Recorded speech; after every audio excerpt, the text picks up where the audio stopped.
All right, guys, today we're going to cover a 9-ball situation. We have the 7, the 8, and the 9. That's all that's left. Your opponent was running out, they missed the 7-ball, and this is what they left you. Okay, so what do we do here? Okay, I'm going to cover 2 aggressive options and 2 safety options. Okay, let's get into it. So have a look from above here on the aerial view of the table layout. Tell me what you think you would do in this situation to get out the aggressive option. Number 1, I am going to take the 7 over here with a decent draw stroke. Okay, a little bit of outside right spin as well, about a half a tip. We'll bring the cue ball over here, and we should just end up in this zone here. If you don't get enough draw, yes, you could scratch. Okay, so this is what that looks like.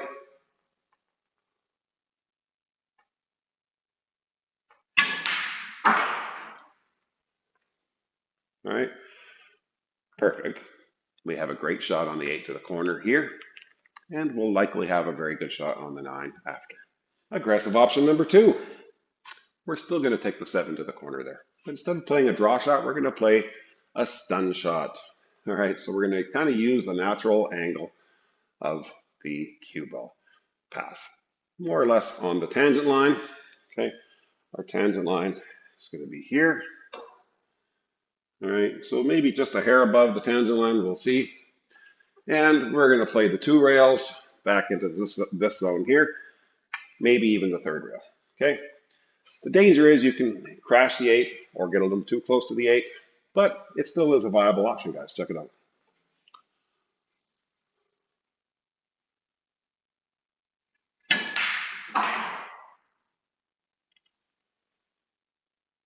Okay, not bad at all. Okay, again, we have a doable shot on the 8.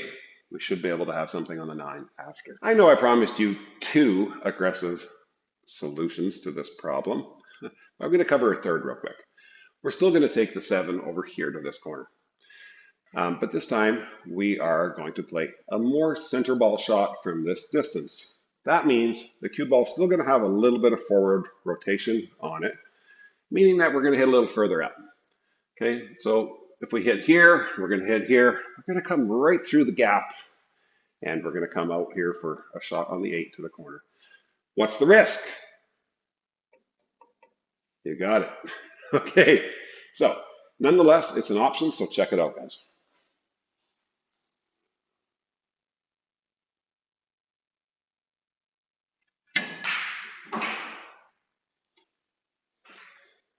Ooh, we just clipped it.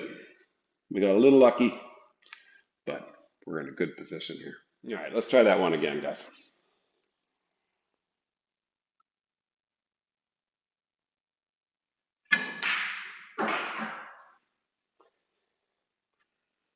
Perfect.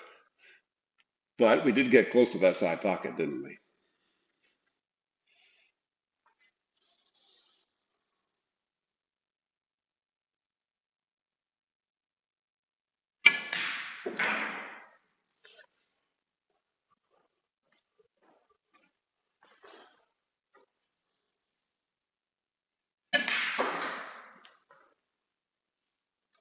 So some of you might be saying, Big Al, just take it over here to this corner. It's an easier pot. Huh. That might be true, but you are almost guaranteed to crash that 9-ball. And when that happens, you do not know what's going to happen. Okay, the 9 might push right into the 8. The 9 might miss the 8 and go back corner. A lot of different things can happen. You start crashing the 9 and the 8 together, you do not know the result. Okay, so it's better not to move balls around if you don't have to. Check it out. This is what that looks like.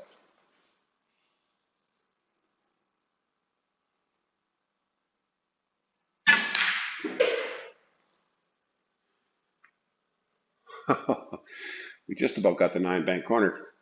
Consequently, we actually have a decent shot, but we got a little bit lucky there. All right, I promised you 2 safety options. Here they are. Number 1, bury the cue ball behind the 8 ball.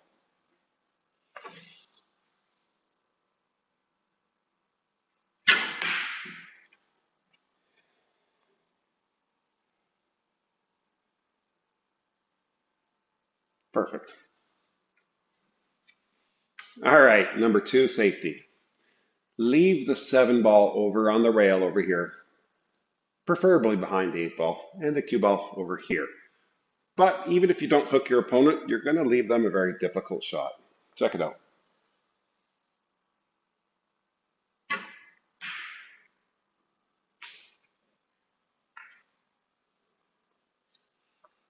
He's not hooked. My opponent's not hooked. Not an easy shot, though. Okay, you can also do that safety just a little bit harder. Instead of trying to get the 7 here, we're just going to bring it out past the side pocket so that our opponent has no shot on the 7, really. They might even be hooked behind the 9. Check it out.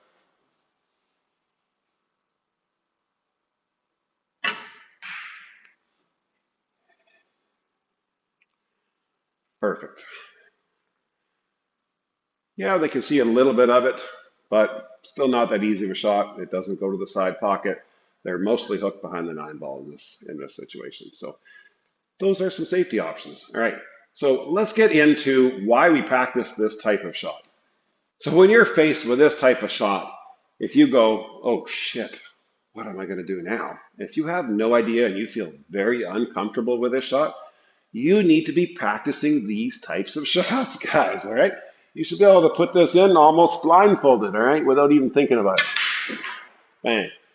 I didn't even really consider shape. I just was making the shot. First try there, very easy, okay? As you start to practice those types of shots, and by the way, these are 4-inch pockets. They're not exactly big buckets. They're 4-inch pockets. I had them shrunk. So if you can make those types of shots, and if you feel comfortable and your opponent leaves you this type of shot, or you leave yourself that type of shot, you should be able to go, I got this. I got this, and do it. Okay, so while you're practicing that, it's okay to miss, guys. It's all part of the learning process, but you want to be able to miss the right way. What does that mean? It means remove all the variables, remove the external elements, okay? What does that mean, Big Al? It means stroke straight, okay? It means stroke straight. Number one, that's the most important thing. Because when you are stroking straight and then you miss, you can make easy adjustments to your aiming. And you know that you're aiming wrong. Okay, you can try practicing that half a tip of outside spin and see what kind of results you get. But it's best just to make it, especially on this shot, without any side spin for the first 10 or 15 or 20 shots that you're practicing this. Make it 80% of the time, 8 out of 10. Okay, that should be your goal. 8 out of 10 on this shot without any side spin. And, but if you're stroking straight, if you're not doing this and this and things like that, if you're stroking clean and smooth, you will be able to make the proper adjustments to be able to be consistent on making these shots. And what's that going to do for you? It's going to make you feel comfortable when you're given this situation in a match. All right? You'll be able to get out very easy. Okay? But you have to practice these types of shots. When you're practicing, don't just do endless amounts of easy potting. That's not going to do anything for you guys. Do things that make you feel uncomfortable. All right? See you at the next lesson.